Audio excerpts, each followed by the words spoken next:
Bonjour mes frères et sœurs, j'espère que vous allez bien. Moi je vais bien. Je suis venue pour le relâchement des 4 vents. Donc voilà, que représentent les 4 vents? C'est les conflits, les épreuves, les luttes. Donc lisons dans Matthieu chapitre 7 verset 27.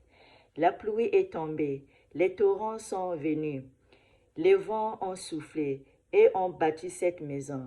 Elle est tombée et sa ruine a été grande.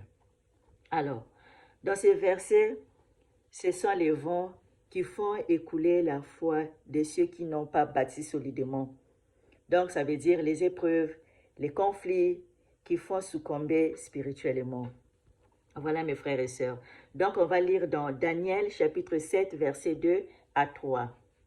Daniel commença et dit, « Je regardais pendant ma vision nocturne, et voici les 4 vents des cieux firent irruption sur la grande mer, et 4 grands animaux sortirent de la mer diffèrent l'un de l'autre. » Alors, dans ce verset, les 4 éléments font irruption dans les grandes mers, c'est-à-dire sur les peuples, sur les nations, selon Apocalypse chapitre 7, verset 15. On va lire.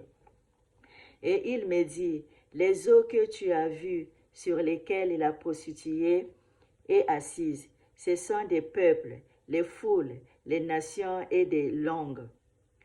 Voilà, donc dans ce chapitre de Daniel, chapitre 7, verset 2 à 3, les vents font sortir 4 animaux de la mer.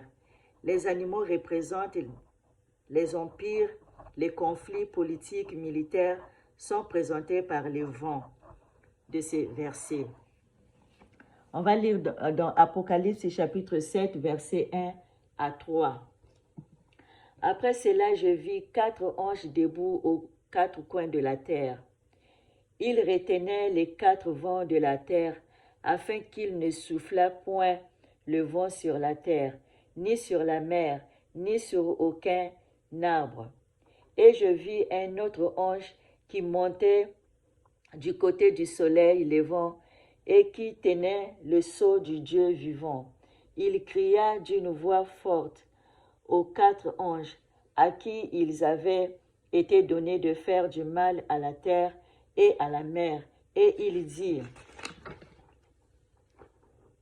Ne faites point de mal à la terre, ni à la mer, ni aux arbres, jusqu'à ce que nous ayons marqué du sceau le front des serviteurs de notre Dieu. » Alors, dans ce passage, nous voyons les 4 anges qui tiennent les 4 vents.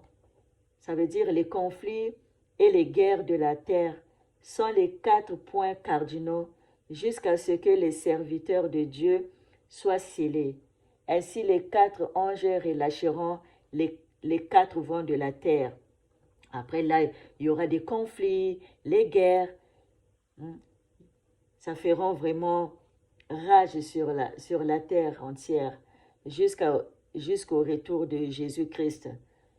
Donc, voilà. Donc, les arbres aussi signifient les hommes, quoi, nous les hommes. Donc, on va lire dans Matthieu chapitre 7, verset 17.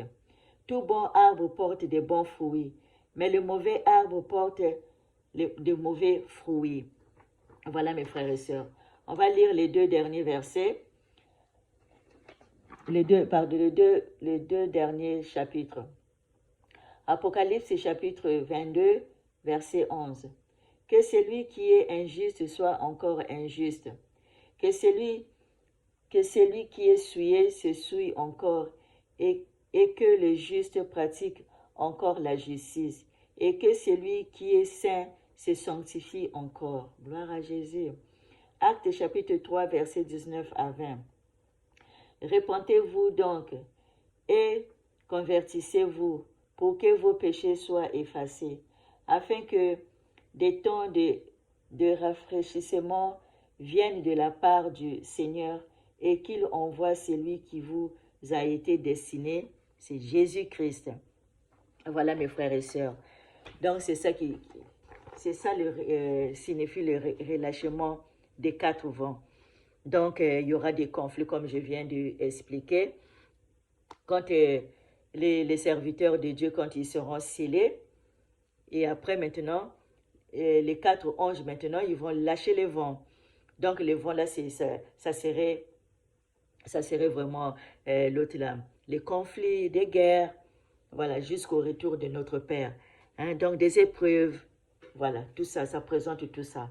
Comme nous aussi, on se présente comme un arbre, quoi. Donc, c'est pour ça que notre corps, on va faire attention avec notre corps, on va se sanctifier, on va marcher toujours dans la sanctification, on doit laisser tous nos péchés. Donc, on doit crucifier tous nos péchés. Donc, on doit marcher dans la sanctification.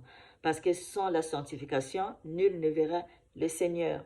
Donc, soyez bénis au nom de Jésus-Christ. Amen.